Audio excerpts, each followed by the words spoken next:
On another beautiful Hawaii day, the sidewalks and beaches of Waikiki teem with people. There's no denying Waikiki's worldwide appeal. On any given day, about 85,000 visitors occupy Waikiki's hotels, timeshares, and condominiums.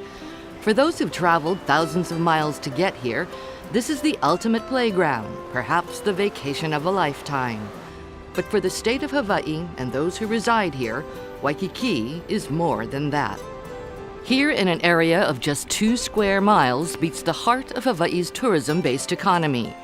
Revenue generated throughout this urban corridor amounts to 44% of the $12 billion originating from annual tourism and more than 8% of Hawaii's gross state product. Waikiki is home to more than 1,600 businesses that provide as many as 56,000 jobs statewide. And 12% of all state and county tax revenues can be credited to Waikiki's ability to attract visitors. When Waikiki does well, taxes are paid and jobs are created and the economy works. If Waikiki is not doing well, then the whole state suffers. The numbers attest to Waikiki's status as a leading visitor destination and economic asset. But attaining that status hasn't come easily or cheaply. The financial investment in Waikiki over the years, both public and private, has been astronomical. And in the high-stakes game of global tourism, that investment never ends. Stay with us as we look ahead to the next step in Waikiki's renewal and the challenges that affect the redevelopment plans for one of Waikiki's flagship properties as Renewing the Dream continues. Waikiki is how tourism really got started around the world. And what's going on in Waikiki today is perhaps a symbol of what, or a prototype of what might go on in the future in other resorts around the world, because our firm does work all over the world. So I see what is happening here as being part of the evolution of the hospitality industry.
You could say Waikiki has been in renewal since 1901, when it began its long climb to global recognition as a tourism destination with the building of the historic Moana Hotel.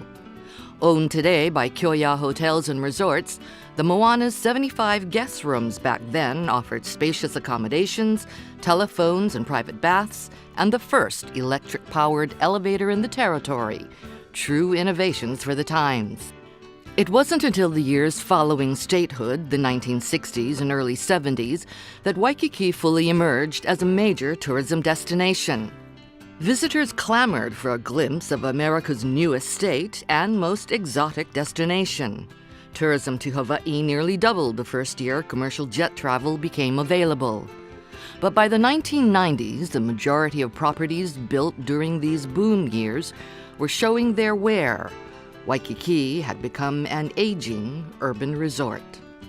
Most of the properties in Waikiki are between 40 to 60 years old. This kind of redevelopment is absolutely necessary in order to remain competitive, to offer the kind of product that our visitors expect to see and want to stay in the future. If we don't go through a redevelopment process like this, we gradually lose ground and become uncompetitive with very competitive destinations across the globe. To remain competitive, renewal was an imperative, and the tourism industry stepped up with a host of projects aimed at restoring Waikiki's luster. Among these is Waikiki Beach Walk, the largest development project in Waikiki's history.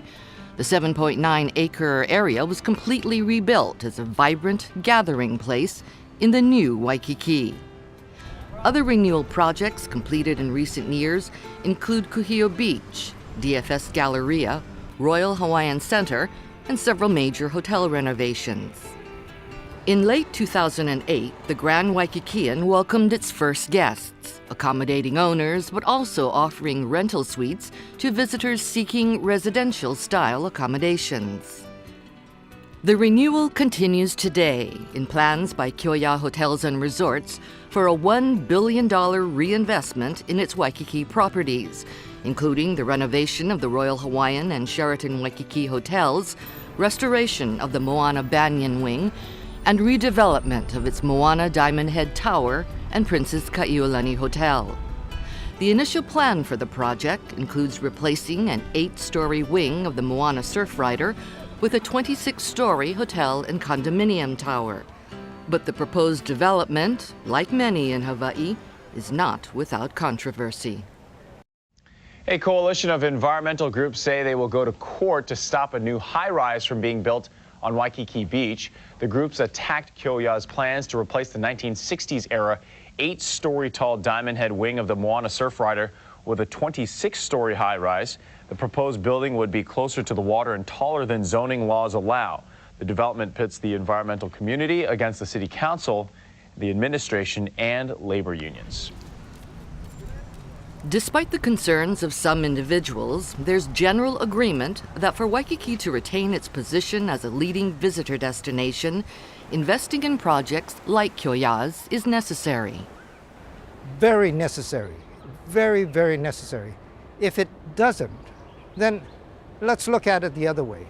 What if it doesn't happen? So you can only put so much paint and rouge on buildings, but they'll still be older buildings. They might be called charming, but it becomes a problem. And if the rest of Waikiki also has difficulty, then 50% of Waikiki is represented by the mid-market and budget hotels. If 50% of our product continues to decline, what will happen to tourism? Not a good thing. From Kyo-Ya's perspective, the decision to replace an aging structure with a new 26-story hotel condominium tower is one of economics and a changing visitor market. As tourism changes, Waikiki and Hawaii will want to have higher quality accommodations, because when oil prices continue to go up, then only those who have enough means can afford to come to Hawaii. Therefore, the budget and the mid-market visitors won't be coming because of higher airfares. So the proposal by Kyo-Ya to redevelop with a higher quality building, I think, satisfies that new market that is really necessary for Waikiki. In 1976, the Honolulu City Council created the Waikiki Special District, imposing height, density, and setback requirements for new construction. The district was established in the 1970s to contain rampant development in Waikiki. It sets up certain review standards for developments in Waikiki, provides the public with greater protection as to environmental consequences. They're designed to assure that the quality of developments is maintained and enhanced. The Waikiki Special District regulations really have many objectives. One is to enhance and keep vibrant the local residential community in Waikiki. The second is to redevelop the tourism infrastructure and allow avenues for landowners to improve the tourism structures to make sure that Waikiki stays a special place and a premier destination for tourism in the world. In August 2010, the Honolulu City Council approved Kyo-Ya's Diamond Head Tower plan. Later that year, the city's Department of Planning and Permitting granted a zoning variance to allow the project to proceed. But environmental groups appealed the decision to grant the variance. The issue is now with the Zoning Board of Appeals awaiting a final decision. Based on my reading of the charter criteria, I don't think there is adequate basis to overturn the director's decision. I think that he looked at the facts, he made his decision, he was not arbitrary, he did not abuse his discretion. Abusive discretion really is when all the facts, the preponderance of facts is going one way and you decide in the opposite direction. This did not occur. When we come back, a look ahead to what Kyo-Ya's Diamond Head Tower would mean for Waikiki when renewing the dream continues.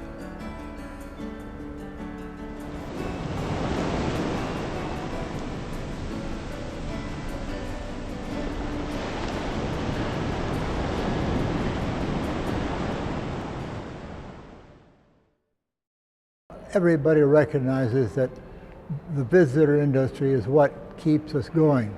The visitor industry is the engine that maintains our well-being in terms of jobs, in terms of visitors, in terms of keeping the cash flow going.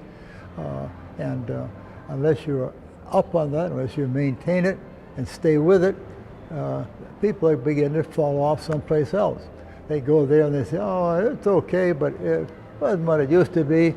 That's not where we want to be. We want to have them come here and say, hey, that was a special place. I'm glad we went, Mom.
When the Department of Planning and Permitting granted the variance that enabled the Kyo-Ya project to move forward, it considered the project's public benefits as established by Waikiki Special District Guidelines. In the Waikiki Special District Amendments, the zoning guidelines that direct the building's design highly encourage buildings that have Maukamakai orientation.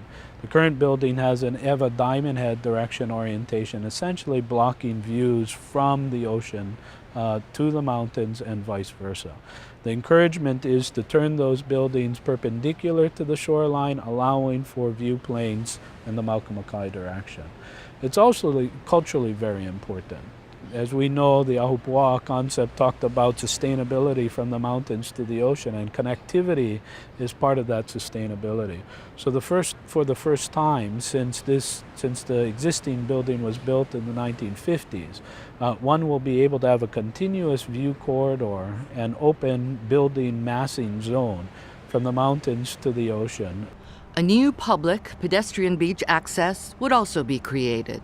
The Waikiki Special District encourages public access, allowing for public access to our shoreline environment. So we do this through a couple means. We've talked about opening up visual access, but we've also opened up pedestrian access to the shoreline.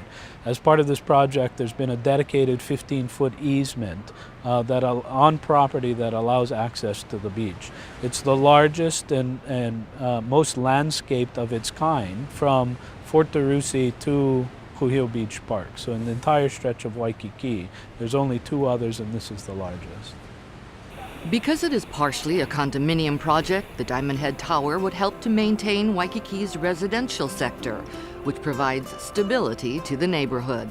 That kind of stability that will carry us through the recessionary times is something that's really important to maintaining the jobs in Waikiki, maintaining the dollars for our local economy, maintaining the tax dollars that will sustain our state. The tower would replace an aging and declining structure with a new and attractive building that would enhance Waikiki as a destination. Revenue generated here will assist Kyo-Ya in continuing to maintain the historic Banyan Wing of the Moana Surfrider Hotel, which has received more than $150 million in maintenance and rehabilitation spending since the 1980s. Construction of the tower would also provide jobs to Hawaii's construction trades at a time when they're left with very few options. The construction industry in Hawaii today is hurting. You know, we've been out of work for 3 years. Some are just surviving, holding on paycheck to paycheck.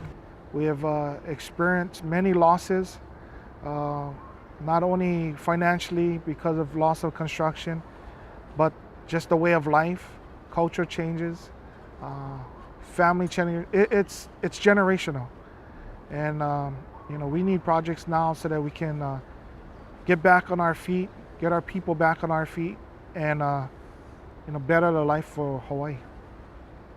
Tourism is our #1 industry, and what's great about tourism is that we complement or strengthen other industries. There's no question the jobs that are going to be created as a result of the construction of these projects is going to be a wonderful boost.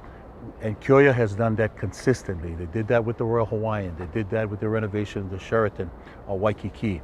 And that's why they're an excellent corporate partner. They listen to the community. They work with government. And they work with the visitor industry to ensure that when a visitor or resident comes to Waikiki, they're enjoying a fabulous time at one of the Kyo-Ya properties. Beyond much-needed job creation, at the top of everyone's list is the preservation of Waikiki Beach. The concern is that construction and location of the Kyo-Ya Tower, even though it is behind the seawall, may have an impact on the beach. We're all concerned about Waikiki Beach. We're all concerned to keep Waikiki in a local-friendly environment. We want the best for Waikiki. The truth is, everybody, and literally everybody in Waikiki, wishes that all the buildings and roads were a football field back from the shoreline. But the horse is out of the barn in that respect. The design for Waikiki was done over 100 years ago. The language that I've been hearing about the tower development having an effect on the beach, I think it simply is an emotional reaction. The building itself will have no impact on the beach at all because there's no engineering or building planned for the beach. The beach is a completely separate environment, and it's not going to be affected any more than it is right now. It's not going to be affected by the Diamond Head Tower. At the end of the day, they're not proposing to build this on a virgin strip of beach. They're building where we've already built before. You know, I'm a swimmer. I go out swimming off the point here 2, 3, 4 times a week. And sometimes I'll sit on the rock with the windsock on it off Kaimana Beach, and I'll look back at Waikiki and I try to picture in my mind's eye where this hotel would be. And you know what? You can't see where it would be. It blends in with all of the other high-rises here. I don't particularly like the high-rises, but that decision was made 50, 60, 70 years ago when they started building the high-rise hotels so close to the ocean. It's too late to fix that. So if they want to build something taller here now, I can live with that. Let's preserve the other parts of the island and concentrate the tourism down here. To mitigate the problem of beach erosion, the state is planning a beach renourishment project that was in the works before Kyo-Ya announced its development plans. A large stretch of Waikiki Beach will be restored to what it looked like in the 1980s, with a portion of the multi-million-dollar cost offset by a hotel donation. When you look offshore of Waikiki, you see surf. The state sees sand, 24,000 cubic yards of it that will be pumped up and onto a 1,700-foot stretch of Waikiki Beach from the Duke Kahanamoku statue up just past the Royal Hawaiian. We must take care of these beaches that are so important to us economically, socially, culturally. Taking care means getting it back to how wide it used to be, at least as far back as 1982. The replenishment will widen this portion of beach by about 37 feet. Kyo-Ya Company, Sheraton's parent company in Hawaii, is offsetting a fifth of the cost. The area fronts its Royal Hawaiian and Moana Surfrider properties, among other operators. Sheraton says it will have no impact either way on the coastal setback challenge of the city's approval for its new 26-story beachfront tower. They say the setback is measured from a point already underwater. It does not make a difference whatsoever. The beach is something we feel is necessary to be built, and frankly on our project does not go anywhere beyond our current seawall that we have. The development would also contain a strong cultural component. To that end, Kyo-Ya has worked with cultural experts to incorporate Hawaiian cultural elements into the project's design. The cultural planning process involved getting together a group of cultural specialists that have some standing in the Hawaiian community. And we went into a series of meetings, blue sky meetings, and simply asked them, if this were your project, what would you do to help assist in returning to a Hawaiian sense of place? The design of the resort was based on a lot of cultural influences we got from a cultural focus group that was put together. Convened by Peter Apo, cultural practitioners, cultural historians were gathered, and over a course of several years worth of discussions, influences came about. Many of these influences related to Waikiki, but the most significant, I think, was this idea of surfing. Surfing was the reoccurring theme that came up in our discussions. Hawaiians have been surfing in Waikiki for 500 years, and it made a perfect reference back to what we were trying to do architecturally.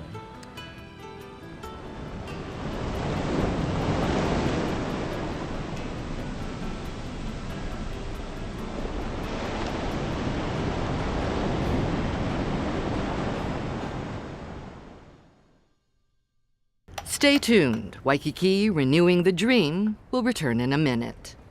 It was an investment on the part of Kyo-Ya to sincerely and seriously seek some cultural opinions on this project.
Today, Waikiki offers something for everyone. Visitors and locals hit the waters to surf.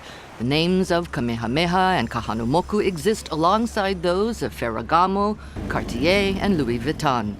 It's a coexistence that gives Waikiki a special spirit and unique sense of place among world travel destinations. But if Waikiki is anything, it's ever-changing, always adapting, always renewing itself to meet the needs of not only residents and visitors, but also the needs of a state that relies heavily on the health of this 2 square mile area to fuel the engine of its economic growth. When you have individual property owners like Kyo-Ya step up to the plate, this could only be good news for Waikiki as we go down the line into the future. So tourism marketers know that Waikiki is going to be different. That traveler that's trying to book a vacation in Hawaii knows that Waikiki is going to continue to improve and be able to cater to the different type of interests that they may have. And at the end of the day, people here in Hawaii will be very proud that Waikiki has become a better place where we maintain the culture of the past, maintain the traditions of the past, but obviously do things that are going to be sustainable, going to be green, and keep the natural beauty of the islands. Kyo-Ya's development plans for its Diamond Head Tower at the Moana Surfrider Hotel and for the Princess Kaiulani are the continuation of the need for renewal that cannot be ignored. And something more. The only thing that really separates us for the most part from a lot of tropical destinations is Hawaiians. I mean, you can only find Hawaiians in Hawaii. I think one of the wonderful things that came out of this, Hawaii, very seldom do you find visitor industry types even asking Hawaiians' opinion. So those of us who participated, or the Hawaiians that we called forward, were really thrilled to want to participate and want to do their part to making this part of Waikiki a better place.